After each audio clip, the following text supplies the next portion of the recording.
ओम शांति। 9 जून 2022 के ईश्वरीय महावाक्य।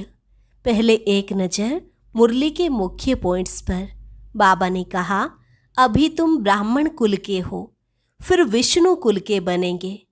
अगर तुमको ऐसा देवता बनना है तो सब बेकायदे चीज अर्थात प्याज आदि छोड़ना पड़ेगा। वह तो कंप्लीट वैष्णव है ना। अब नर से नारायण बनने का पुरुषार्थ करो, प्रजा बनने का नहीं। मार्जिन बहुत है। अगर चलते चलते गिर भी जाते हैं तो फिर से संभलना है, कभी हार्ट फेल नहीं होना। फिर बाबा ने कहा, शरीर में अगर कोई बीमारी आदि आ जाए तो डरना नहीं है, यह कर्म भोग है।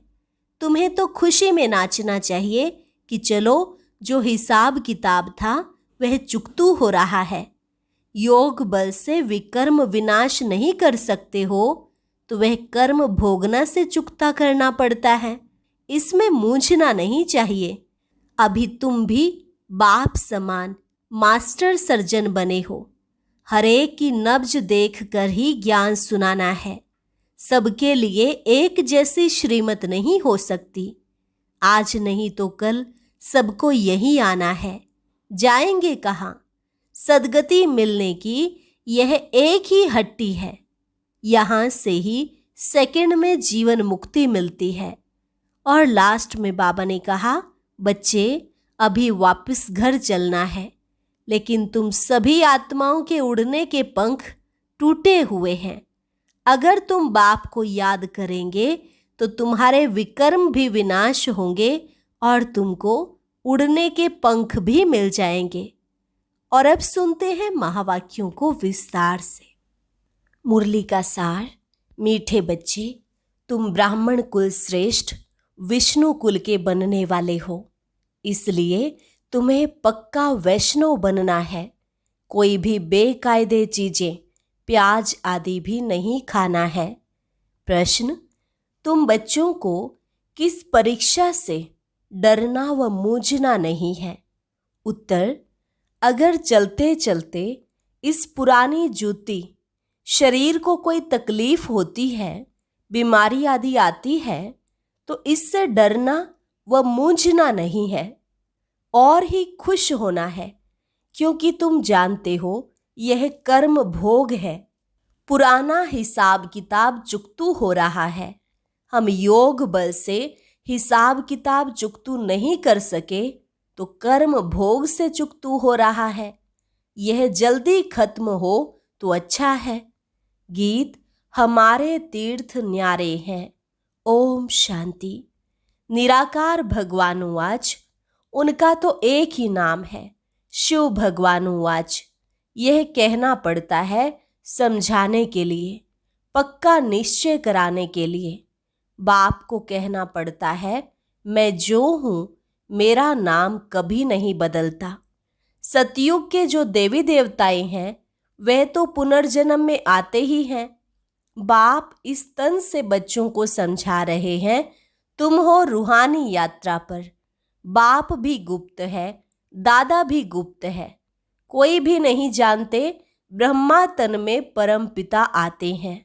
बच्चे भी गुप्त हैं। सब कहते हैं हम शिव बाबा की संतान हैं, तो उनसे वर्षा लेना है, उनकी श्रीमत पर चलना है। यह तो निश्चय है ही कि वह हमारा सुप्रीम बाप, टीचर, सतगुरु है। कितनी मीठी मीठी बातें हैं। हम निराकार शिव बाबा के स्टूडेंट हैं। वह हमको राजयोग सिखलाते हैं। भगवानुवाच, हे बच्चे, मैं तुमको राजयोग सिखलाता हूँ। मेयर तो ऐसे नहीं कहेंगे, हे बच्चे। सन्यासी भी ऐसे कह ना सके। बच्चे कहना तो बाप का ही फर्ज है। बच्चे भी जानते हैं हम निराकार बाप के बच्चे हैं, उनके सम्मुख बैठे हैं। प्रजापिता ब्रह्मा कुमार कुमारियां हैं। प्रजापिता अक्षर न डालने से मनुष्य मूंझते हैं, समझते हैं ब्रह्मा तो सूक्ष्म वतनवासी देवता है, वह फिर यहाँ कहाँ से आया। कहते हैं ब्रह्मा देवताय नमः, शंकर देवताय नमः। फिर गुरु भी कहते, गुरु ब्रह्मा गुरु विष्णु। अब विष्णु व शंकर तो गुरु है नहीं। समझते हैं शंकर पार्वती को कथा सुनाते हैं तो गुरु ठहरा, गुरु विष्णु भी नहीं है। सतयुग में लक्ष्मी नारायण गुरु बनते नहीं हैं। कृष्ण को भी बड़ा गुरु गीता का भगवान बना दिया है, लेकिन भगवान एक है। यह बात तुम बच्चों को सिद्ध करना है। तुम गुप्त सेना हो, रावण पर जीत पाते हो, अर्थात माया जीते जगत जीत बनते हो। माया धन को नहीं कहा जाता, धन को संपत्ति कहा जाता है। तो बाप बच्चों को समझाते हैं, बच्चे अब मौत सामने खड़ा है। यह वही 5000 वर्ष पहले वाले अक्षर हैं। सिर्फ निराकार भगवानुवाच के बदले साकार कृष्ण का नाम लिख दिया है। बाप कहते हैं, यह नॉलेज जो तुमको अभी मिलती है, यह है भविष्य प्रारब्ध के लिए। प्रारब्ध मिल गई, फिर नॉलेज की दरकार नहीं। यह नॉलेज है ही पतित से पावन बनने की। पावन दुनिया में फिर किसी को गुरु करने की दरकार नहीं। वास्तव में गुरु तो एक ही परमपिता परमात्मा है। पुकारते भी हैं, पतित पावन आओ। तो समझाना चाहिए ना, वही सुप्रीम गुरु है। सर्व का सद्गति दाता राम गाया जाता है। तो वह जरूर तब आएंगे जब सभी दुर्गति में हैं। वहां तो है क्षीर सागर, सुख का सागर। विषय वैतरणी नदी वहां होती नहीं। विष्णु क्षीर सागर में रहेंगे तो जरूर उनके बच्चे भी साथ में रहेंगे। अभी तुम ब्राह्मण कुल के हो, फिर विष्णु कुल के बनेंगे। वह कंप्लीट वैष्णव है ना। देवताओं के आगे कभी बेकायदे चीज प्याज आदि नहीं रखेंगे। फिर से ऐसा देवता बनना है तो यह सब छोड़ना पड़ेगा। यह है संगम युग। समझाया जाता है, तुम ब्राह्मण ही संगम पर हो, बाकी सब कलयुग में है। जब तक ब्राह्मण ना बने तब तक समझ नहीं सकेंगे। बाप कहते हैं, मैं कल्प के संगम पर आता हूँ। वह समझते ही नहीं कि यह कोई संगम है। दुनिया बदलती है ना, गाते भी हैं, परंतु कैसे बदलती है यह कोई भी नहीं जानते। ऐसे ही सिर्फ मुख से कह देते हैं। तुम अच्छी रीति समझते हो, श्रीमत पर चलने से ही श्रेष्ठ बनेंगे। बाप को याद करना है। देह सहित देह के सभी संबंधों को भूल जाना है। बाबा ने बिगर शरीर भेजा था, फिर वैसे ही जाना है। यहाँ आए हैं पार्ट बजाने। यह है गुप्त मेहनत। बाप और वर्षे को याद करना है। तुम घड़ी घड़ी यह भूल जाते हो। बाबा को भूलने से माया की चमाट लग जाती है। यह भी खेल है। अल्लाह अव्वल दीन का दिखाते हैं ना। अल्लाह ने अव्वल धर्म स्थापन किया, ठका किया और बहिष्ठ मिला। यह धर्म कौन स्थापन कर रहे हैं? अल्लाह ने पहला नंबर धर्म स्थापन किया। हातमताई का भी खेल दिखाते हैं। मुख में मुँह लहरा न डालने से माया आ जाती है। तुम्हारा भी यह हाल है। बाप को भूलकर और सभी को याद करते रहते हो। अब तुम बच्चे जानते हो, हम शांति धाम में जा रहे हैं, फिर सुख धाम में आएंगे। दुख धाम को भूल जाने का पुरुषार्थ करो। यह तो सब खत्म हो जाने का है। हम लखपति हैं, ऐसे हैं, यह बुद्धि में नहीं रखना है। हम तो है ही निर्वस्त्र, अर्थात अशरीरी। यह तो पुरानी चीज है। इस पुरानी जूती ने बड़ा दुख दिया है। जितना बीमारी जास्ती हो, खुशी होनी चाहिए, नाचना चाहिए। कर्म भोग है, हिसाब किताब तो चुकतू करना ही है। इससे डरना नहीं है। समझना चाहिए, हम योग बल से विकर्म विनाश नहीं कर सकते हैं, तो कर्म भोगना से चुकतू करना पड़े, इसमें मुझने की बात ही नहीं है। यह तो पुराना शरीर है। यह जल्दी खत्म हो तो अच्छा है। और फिर तुम्हारी 7 रोज की भट्ठी भी मशहूर है। 7 रोज अच्छी तरह समझकर, बुद्धि में धारण कर, फिर भले कहाँ भी चले जाओ, मुरली तो मिलती रहेगी। वही बस है। बाप को याद करते चक्कर फिराते रहो। 7 रोज में स्वदर्शन चक्रधारी बनना है। 7 रोज का पाठ भी रखते हैं। 7 रोज मशहूर है। ग्रंथ भी 7 रोज रखते हैं। भट्ठी भी 7 दिन की है। ऐसे नहीं जो आवे उनको 7 दिन के लिए कहना है। मनुष्य की रग भी देखनी होती है। पहले ही 7 रोज का कोर्स कहने से कोई तो डर जाते हैं, समझते हैं हम रह नहीं सकते तो क्या करेंगे, चले जाते हैं। इसलिए मनुष्य को देखना पड़ता है। हर एक की नब्ज देखनी चाहिए। पहले तो जांच करनी चाहिए कितने दिन के लिए आए हैं। फट से 7 दिन का कहने से डर जाते हैं। 7 दिन कोई दे नहीं सकते।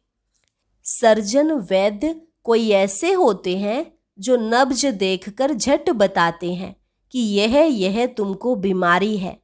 यह भी तो तुम्हारा अविनाशी ज्ञान सर्जन है। तुम बच्चे भी मास्टर सर्जन हो। यह है रुद्र ज्ञान यज्ञ। तुम कहते हो 1 सेकंड में मनुष्य को जीवन मुक्ति मिल सकती है, तो कोई भी कहते हैं जब 1 सेकंड में जीवन मुक्ति मिल सकती है तो 7 रोज क्यों कहते हो? सेकंड की बात बताओ। डर जाते हैं, हम तो नहीं रह सकते। इसलिए पहले नब्ज देखनी चाहिए। सबके लिए एक ही बात नहीं हो सकती। बहुत बच्चे डिससर्विस कर देते हैं। फॉर्म भराने समय नब्ज देखकर पूछना होता है कितना दिन ठहर सकेंगे, वह भी पूछना होता है। अच्छा यह तो बताओ, सबका भगवान एक है ना? परम पिता से तुम्हारा क्या संबंध है? पहले तो इस बात पर समझाना होता है कि वह बाप है, हम बच्चे हैं। बाप तो वर्षा देते हैं। स्वर्ग का वर्षा मिलना चाहिए। स्वर्ग का रचयिता है, अभी तो नर्क है। भारत स्वर्ग था, विश्व के मालिक थे, देवी देवताओं का राज्य था, तो माया ने राज्य छीन लिया है। अब फिर माया पर जीत पाकर राज्य लेना है।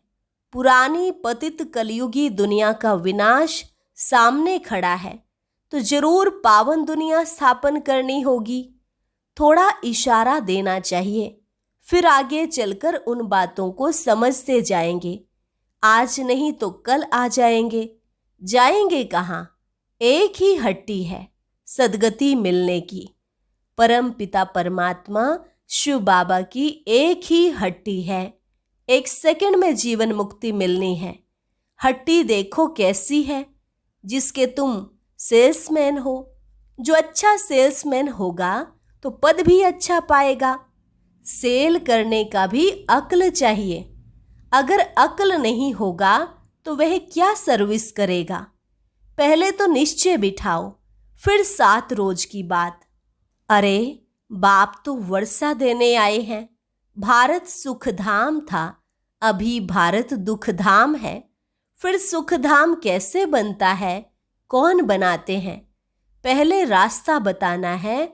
हम आत्माएं शांति धाम की रहवासी हैं, फिर आते हैं पार्ट बजाने। अभी बाप कहते हैं बच्चे वापस घर आना है। बाप को याद रखने से तुम्हारे विकर्म विनाश होंगे। तुम्हारे उड़ने के पंख जो टूट गए हैं वह मिलते रहेंगे। तुम चले आएंगे मेरे पास। बाप ही आकर कौड़ी से हीरे जैसा बनाते हैं। यह कमाई बड़ी जबरदस्त है। बाप को याद करने से 21 जन्म के लिए तुम निरोगी बनते हो। चक्र को याद करने से तुम एवर हेल्दी एवर वेल्दी बनेंगे। अभी तो दोनों नहीं हैं, तुम्हारे में भी नंबरवार हैं। कच्चों को माया झट खा जाएगी, फिर भी आगे चल स्मृति आएगी। पिछाड़ी में राजाएं भी आते हैं, सन्यासी आदि भी आते हैं। तुम कन्याओं माताओं ने ही बाण मारे हैं। यहाँ मंदिर भी एक्यूरेट बने हुए हैं। कुंवारी कन्या का भी मंदिर है। अधर कुमारी का अर्थ थोड़े ही समझते हैं। जो गृहस्थ व्यवहार में रहते हुए बीके बनते हैं उनको ही अधर कहा जाता है। कुमारी तो कुमारी ही है। तुम्हारे यादगार में पूरा मंदिर बना हुआ है। कल्प पहले भी तुमने सर्विस की थी। तुमको कितनी खुशी होनी चाहिए। तुम्हारा कितना भारी जबरदस्त इम्तिहान है। पढ़ाने वाला है भगवान। दिल्ली की पार्टी बाबा से छुट्टी ले अपने स्थान पर जा रही थी तो बाबा ने कहा, बच्चे अच्छा ही रिफ्रेश होकर जा रहे हो। नंबरवार तो है ही। जो अच्छा समझते हैं वह अच्छा समझाते भी हैं। यह तो बच्चे समझते हैं बाबा भी गुप्त है, दादा भी गुप्त है, हम भी गुप्त हैं। कोई भी जानते नहीं है। ब्राह्मण लोग भी नहीं जानेंगे। तुम समझा सकते हो कि तुम हो कुख वंशावली, हम हैं मुख वंशावली। तुम पतित हो, हम पावन बन रहे हैं। प्रजापिता ब्रह्मा की संतान है तो जरूर नई दुनिया के हुए ना। सतयुग के देवताएं नई दुनिया के हैं या ब्राह्मण नई दुनिया के हैं? ब्राह्मणों की चोटी है ना। चोटी ब्राह्मण कुल ऊपर या माथा देवता कुल ऊपर है। उसमें फिर शिव बाबा को भी गुम कर दिया है। तुम बच्चे जानते हो बाप है फूलों के बगीचे का बागवान। रावण को बागवान थोड़े ही कहेंगे। रावण तो कांटा बनाते हैं, बाबा फूल बनाते हैं। यह सारा कांटों का जंगल है। एक दो को दुख दे रहे हैं। बाप समझाते हैं किसको भी दुख नहीं देना है। क्रोध से बोलने से 100 गुना दंड पड़ जाता है। पाप आत्मा बन जाते हैं। उनके लिए सजाएं भी बहुत कड़ी हैं। बाप के साथ मददगार बनने की गारंटी कर और फिर डिससर्विस करते हैं तो उनके लिए बहुत कड़ी सजा है। बच्चा बन और फिर विकर्म किया तो 100 गुना दंड मिल पड़ेगा। इसलिए अगर हिम्मत हो तो श्रीमत पर चलो। नर से नारायण बनना है। ऐसे नहीं अच्छा प्रजा तो प्रजा ही सही। नहीं, यह तो बहुत बड़ी माला है। मार्जिन बहुत है। इसमें हार्ट फेल नहीं होना है। गिरना है फिर संभलना है। हार्ट फेल नहीं होना है। शिव बाबा से 1 सेकंड में जीवन मुक्ति पाने की यह एक ही हट्टी है। अच्छा, मीठे मीठे सिकिलधे बच्चों प्रति मात पिता बाप दादा का याद प्यार और गुड मॉर्निंग। रूहानी बाप की रूहानी बच्चों को नमस्ते। रूहानी बच्चों की रूहानी बाप दादा को नमस्ते नमस्ते, गुड मॉर्निंग। धारणा के लिए मुख्य सार। पहली पॉइंट, उच्च पद पाने के लिए शिव बाबा की हट्टी दुकान का अच्छा सेल्समैन बनना है। हर एक की नब्ज देखकर फिर उसे ज्ञान देना है। क्रोध के वश हो मुख से दुखदाई बोल नहीं बोलने हैं। बाप का मददगार बनने की गारंटी कर कोई भी डिससर्विस का काम नहीं करना है। वरदान, नथिंग न्यू की स्मृति से विघ्नों को खेल समझकर पार करने वाले अनुभवी मूर्त भव। नथिंग न्यू की स्मृति से विघ्नों को खेल समझकर पार करने वाले अनुभवी मूर्त भव।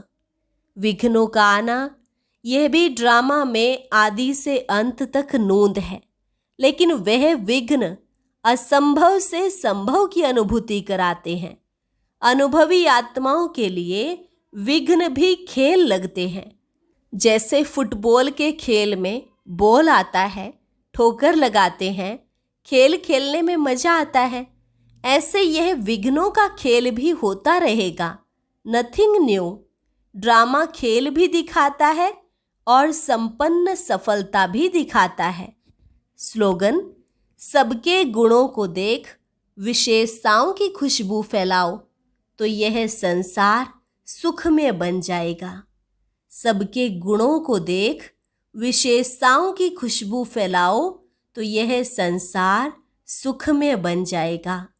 अच्छा, और अब सुनते हैं आज का अव्यक्त ज्ञान मोती। ये एक बहुत संस्कारितापूर्ण वीडियो है, जरूर देखें, कोई भी मिस ना करे।